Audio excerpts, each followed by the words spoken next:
দোলা কি কি রান্না করেছো বলে দাও। এই যে পাঁচমিশালি সবজি, পাঁচমিশালি সবজি, এটা পালং শাক দিয়ে পাঁচমিশালি ডাটা দিয়ে আর সব সবজি দিয়ে। আচ্ছা, কপির ডাটা ফাটা দিয়ে একেবারে ঘ্যাট করে দিয়েছে একেবারে। হ্যাঁ, তারপরে আর এটা হচ্ছে কি সেই পেঁয়াজ টিয়াজ দিয়ে সুন্দর করে পেঁয়াজ বাটা দিয়ে, তাই তো?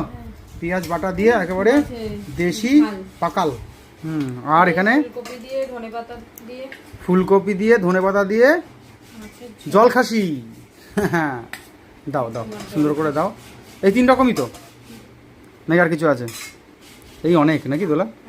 হ্যাঁ, এতেই একদম জমে যায় বন্ধুরা। দেখুন 2 রকম মাছ করেছে। হ্যাঁ, আর আরেকটা ট্যান টানা। দোলা এটা দেখে তো একেবারে মাথায় নেই আমার।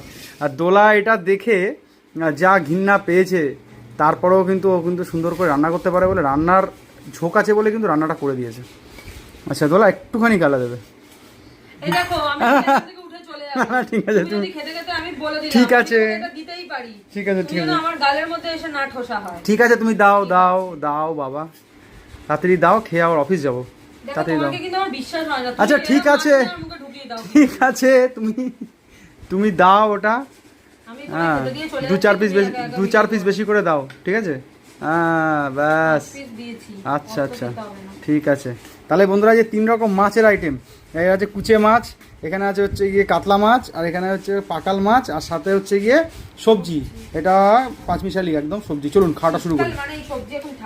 আর তো আনবোই একদম, পুরো বাবা আনবে, আমিও আনবো একদম। চলুন বন্ধুরা, শুরু করে দেওয়া যাক। হ্যাঁ, এই গরম গরম ভাতের সাথে আর হচ্ছে পাঁচমিশালি ঘ্যাট। বাইরে একদম অফুরন্ত বৃষ্টি, মানে বন্ধুরা বৃষ্টি শেষই হচ্ছে না, হয়েই চলেছে। এই কেমন করে চলবে? চলো একটু গালে দিয়ে দেখি। দোলা কিন্তু খুব সুন্দর করেছে। দোলা কি যে হয়েছে তুমি তো একটু চিংড়ি মাছ আনতে ভুলে যাও বাজারে গেলে। না, আসলে 3 রকম মাছ নেওয়া হয়ে গেছে বলে আমি আরেক রকম এসব সবজি এবার চিংড়ি মাছ এনে রেখে দেবে, এইসব পাঁচমিশালিতে দিয়ে দিতে হবে। কষ্টটা বাড়াইনি। আচ্ছা আচ্ছা। তো বন্ধুরা, দুপুরে আজকে জমজমাট খাওয়া দাওয়া। 3 রকম মাছ রয়েছে, তার মধ্যে আমার খুবই মানে এই মাছটা আমি ছোটবেলা থেকে খুব ভালো খাই। এই মাছটা পাওয়া যেত ভালো করে বলো। হ্যাঁ, কুচে মাছটা আগে খুব ভালো খেতাম, এখনো খুব ভালো খাই। এখন সচরাচর দেখা যায় না বলে আনা হয় না। বাবা আগে প্রচুর আনতো, প্রচুর খেতাম এই মাছটা। আর রয়েছে জলখাসি, আর তার সাথে রয়েছে পাকাল মাছ। এইসব মাছগুলো তো একদম দেখাই যায় না, আগে তো নিজে হাতে ধরে নিয়ে এসে খেতাম। হ্যাঁ, খাল বিল দিয়ে যখন ছিল তখন ধরতাম, পেতাম। দেখা হচ্ছে পরে ভিডিও। তখন ভালো সুস্থ থাকবো না, দেখতে আমার ভিডিওগুলো এখন জমিয়ে খাওয়া দাওয়া সেরে দিলি বন্ধুরা।